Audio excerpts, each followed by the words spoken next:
All right, we're going to look at running methods from other classes. So what I'm going to do is I'm going to come over here in Eclipse, and we're going to look at my adder.java. I'm going to do a couple things here. So first, if we go into adder, notice how I printed the same thing over and over again. I'm going to want to fix that at some point. And we're going to look at ways of having a void method. So what I can do is I can have a method. So I'm going to add another method into my adder. And I'm going to public static void. And I'm going to have it call it print sum. And it's going to take the minimum integer and the maximum integer. And what I'm going to do is I'm going to print out these print statements. So I want to do system.out.printf, and the sum of the integers between %d and %d is %d /n. Then I'm going to come down here, and well, I'm going to give it min, comma max, and then I'm going to call sum from inside of here. So min, comma max. So two things are happening here.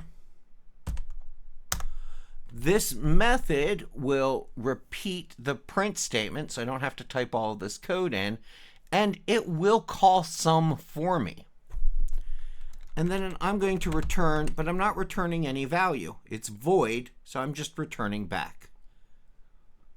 So this void print sum can take the place of these statements here. So I will replace these with print sum 1, 10, print sum 20, 37, and print sum 35, 49. And so what I've done is I've made it so that my code in my main doesn't repeat values or repeat code. Anything that I might repeat, I've made a method for, and this helps with code readability, and it helps for creating code. If there's something that you're doing a lot of, then what you learn is within your methods, print sum is going to print sum. And now when you read your code, this method becomes readable. And so it really helps us organize our code. And if I run this, I get the same output I had before, and I have stopped myself from repeating all of the information. So now if I need the actual number from sum, I can call sum. And if I need it to display the result of the sum only, I can call print sum. So this idea of a void where it does something and then returns back to the main program is a useful construct within our methods. But another thing we can do here is I'm going to go up to chapter 6. I'm going to create a new class, and I'm going to call this class, I'm going to give it the name silly program.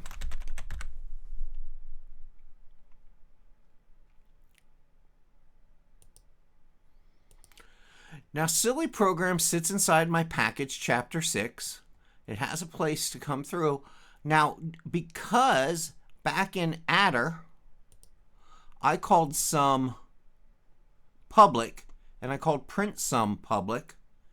In silly program, I can, instead of having to rewrite my method, I can point to the method I already created. And I can do this by I can call my class adder, and then I can ask it to print sum, and I'll give it an integer. We'll say 5 to, we'll do 50. We'll print the sum of the numbers between 50 and 250.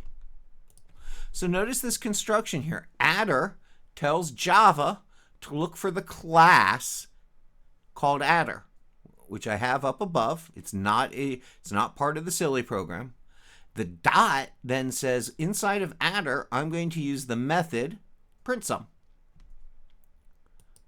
And when I run this, this calls printSum from inside of adder. So our methods do not have to be contained within the program that we are using. Java needs to be able to find them. And it uses the folder that these are in to look for this class name. And so we can reference other classes by the class name dot the method we're going to use. Just like we've been doing with the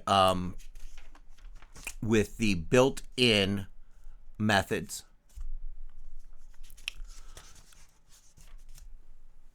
So let's come back here. Let me get back to the PowerPoint.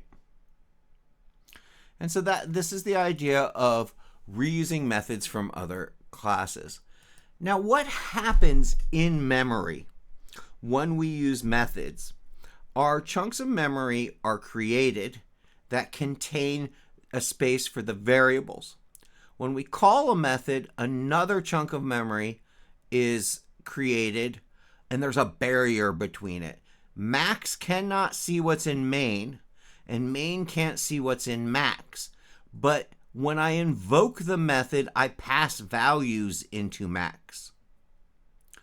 Then max will do its work and return a value back into main. And when it's done, it gets removed from the stack. And then when main is done, main gets removed from the stack. I always was taught that the stack is last in, first out. And you can think of it as like a stack of dishes. And you put the thing that you are putting into memory sits on top of the dishes before it. And when you want to get back to the first dish, you have to remove the things on top of it. So methods get pushed into the stack and they get passed values. They do their work, they return a value, and then they remove themselves from the stack. And so if we look at how this looks, we have public void main. It defines its variables here. And so we notice off into memory, the variables are getting created in the stack. Then we invoke the method max. So in invoking the method max, a memory space for max gets created in the stack. And in the invocation, it gets the variables for num1 and num2. It figures out the result. Well, it declares the result. It runs the if statements, assigns a value to result, and then it returns result. And so this return pushes whatever that result value was into the memory for k, because that's where it was invoked. So it pushes back the value that it returned, and then it removes itself from the stack, and the print statement gets executed. And then in void was an example of that I showed you, the void type. When we use a void, it does not return a value. Void methods can perform actions, but they don't return a value. And we use that in our print void statement. So I'll pause this here, and I'll continue on the next lecture.